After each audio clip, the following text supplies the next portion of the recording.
Hi, Dr. Goodwin. Hi, Dr. Yes, Goodwin. good morning. How are you? We're good. Good. Hello, Lisa. Hello, how are you? Okay, I think we're on, but I'll count us down anyway. Five, four, three, two, one. All right, I think we're on now, and what I'd like to do is to first share with my Health Power audience who I'm having the pleasure of talking with today.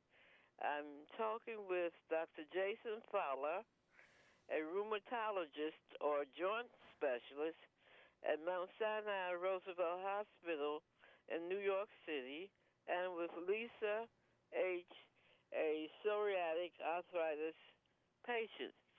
So it's great for us to have an opportunity to share information about psoriatic arthritis. Dr. Fowler, what is psoriatic arthritis?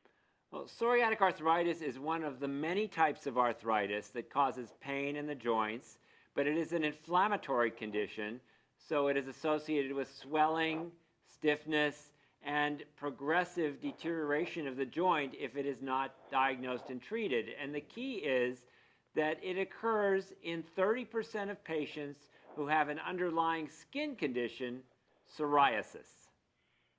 I see.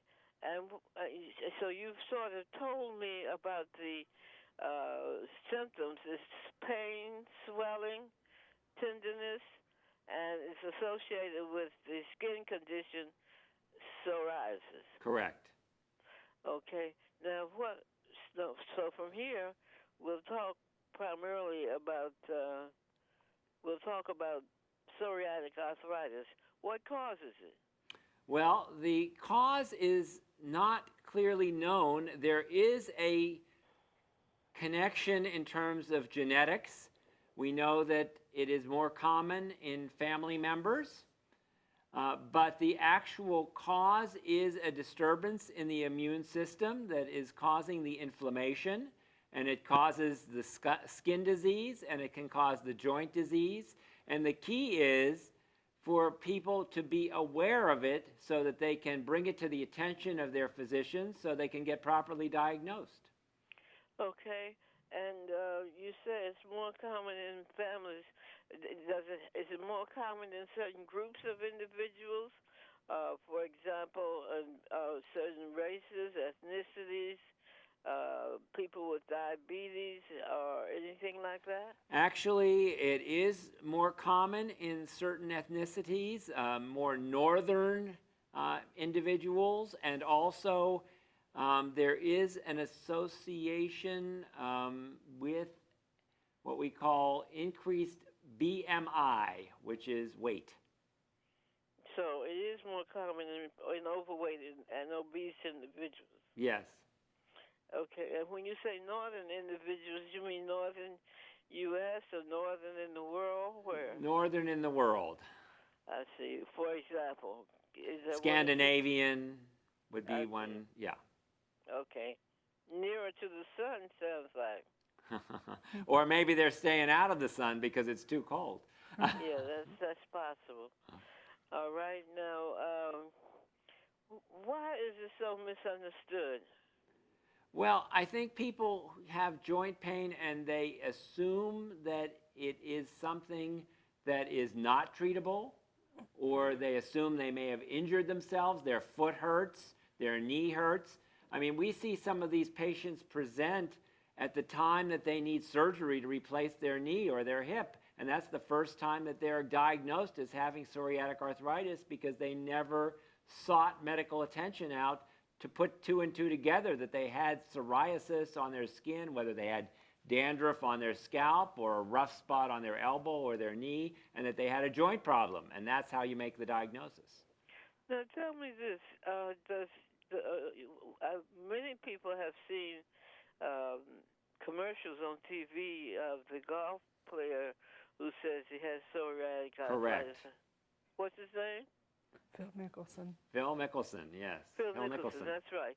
But do people with psoriatic arthritis always have a skin condition? Well, occasionally there's somebody who has the joint problem, before they have the skin condition, but it is essential to have the skin condition to be able to say it is definitely psoriatic arthritis. All right, and I understand there's something called Be Counted. What is Be Counted?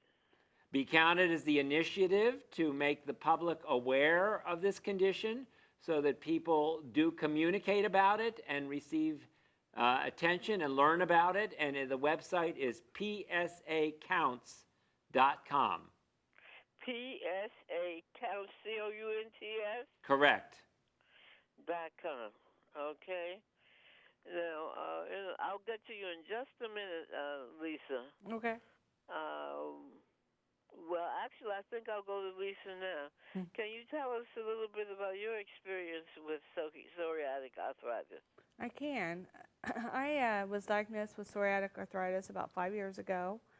I started out with the swollen joints and pain in my hands, unable to do some daily activities, make a fist, close my hands, cook, open up jars, take care of my kids.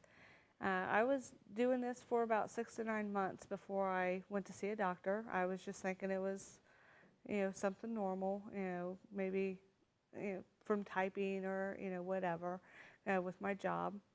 And when I went to the doctor, they ran different tests and wasn't really coming up with anything until I did show her a spot on my skin, and she told me I had psoriasis. At that point, she told me I had psoriatic arthritis. And with that, I got treatment, and I started taking Otezla. Once I started taking the medication, I was able to do the things that I wasn't able to do before. The swelling was going down. So I was able to open up jars and do things with my kids, go out and do activities with family and friends that I wasn't able to do before. I see.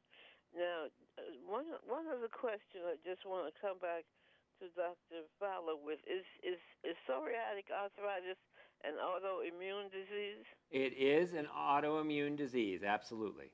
Okay, because some people have heard of that. And autoimmune meaning what? It means that the body is fighting itself. Okay. All right. And back to Lisa. How did you get involved, Lisa, in Be Counted? I got involved because when I found out that I had psoriatic arthritis, I felt alone. So therefore, I wanted to be part of this campaign to get the word of psoriatic arthritis out there and let people know that they are counted as well as I am counted, and to go on the psacounts.com to get more information, to go to their doctor and seek treatment. Okay.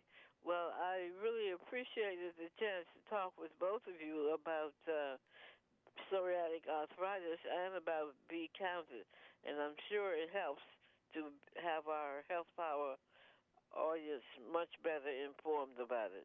And best wishes to both of you. Thank you, Thank Dr. you. Goodwin. All right.